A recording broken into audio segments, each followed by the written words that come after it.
I'm just going to size it up first and see how it fits. Ouch, ouch, ouch. The day of Amber's brain surgery has finally arrived. After a lifetime of living with the debilitating effects of Tourette syndrome, she and her family are hoping today's operation can finally provide some relief. How important is today for you guys?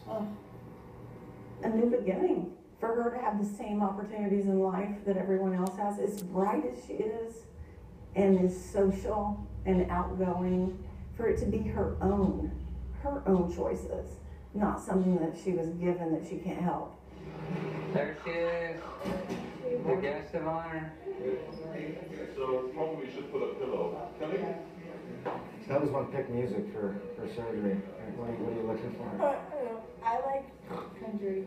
Like country? You understand everything that's being done today? Yes. Okay. How are you feeling about it? As good as I can be. Okay. Do you get to stay awake through the whole thing? Yeah. Okay. I heard. You just watch the internal capsule and watch the boundaries of these structures, you can see. So that is what we think looks like a pretty safe trajectory to get there. Dr. Oken and Dr. Foote expect the operation to last at least 12 hours. Axial is -12. Before any incision is made, the entire surgery is mapped out virtually. We're going to attach this stereotactic arc to her head ring and use this to aim.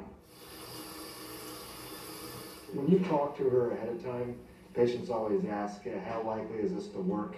You know, how do you answer that question for them? Well, you know, anytime it's an experimental procedure, I always say, you know, the price you pay for an experimental procedure is that no one in the world can say, I've done this 100 times, and give you statistics and say it works X% of the time. She was good with that, but she was at that point in her life where... Yeah, you can imagine living her life. You would be willing to try something if you could be convinced that it was reasonably safe and had the potential to minimize your tics. Yeah. All right, here we go.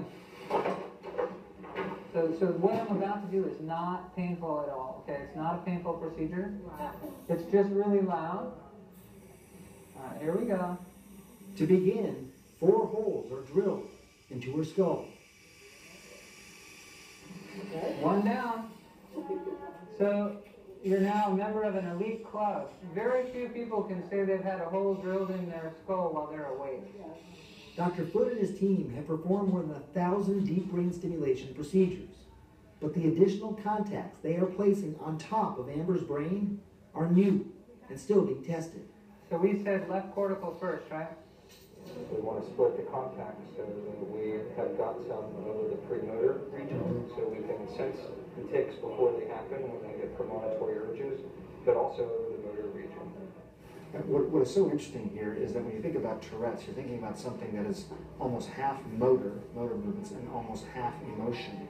So when you take a look at what they're trying to do, they're actually going right in the middle. You got motor on one side, emotion on the other, and look at that line. That goes right down the middle of both. To make sure they found the right location, they stimulate the leads on Amber's motor cortex. How are you doing? That involuntary twitch, that's a good sign. Is this gonna change? Next, the deep brain electrodes are lowered into place to capture neuronal activity. Okay, let's get the legs down. So what we're listening to now is 3 channels, so it's like an orchestra, so it's an ensemble. Oken gradually drives the electrodes deeper and deeper, listening as the cells talk to him. Okay, all 3 channels are up, guys. Got a burster coming out of the posterior channel. They are telling him the best place to implant the remaining leads. And then when you hear that crisp sound, that means you're really close to a group of neurons there. It's total, blow your mind kind of stuff, because just sort of, we really have no idea until we get in there and we really start to look at the data. Does it surprise you at all that we do these procedures without having better knowledge of the how or the why? It does. They really does. This is the operating room is the experimental laboratory for the human. Okay, so let's go ahead and have you tick just freely. Don't suppress your ticks. You want to let them come, okay?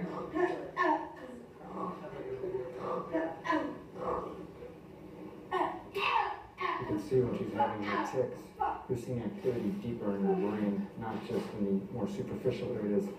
Take a look over here.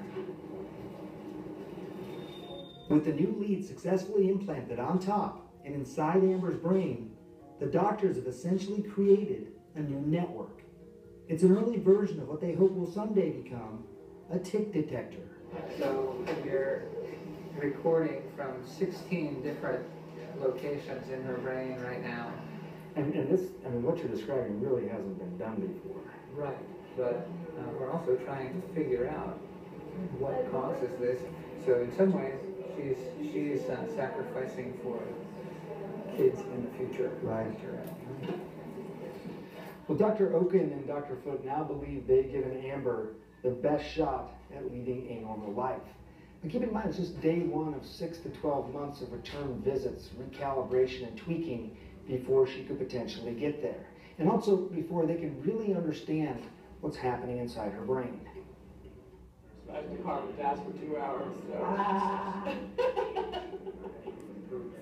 You were a trooper. I mean, you did great. Because that's a long operation. And that's, honestly, we do this on people who are awake all the time, but we don't do this much. She came into the operating room at 8 a.m.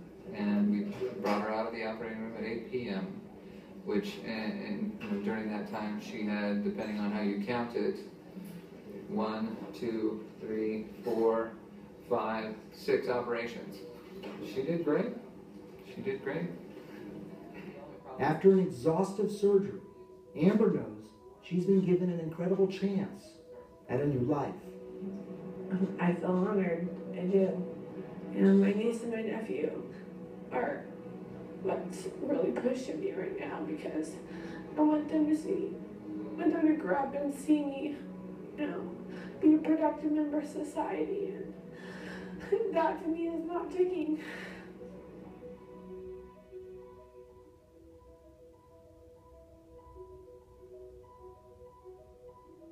I cannot express how grateful I am that this surgery has worked for me in a positive way. I'm completely content with my life as it is now, and I can't imagine it getting any better, but I look forward to it getting better.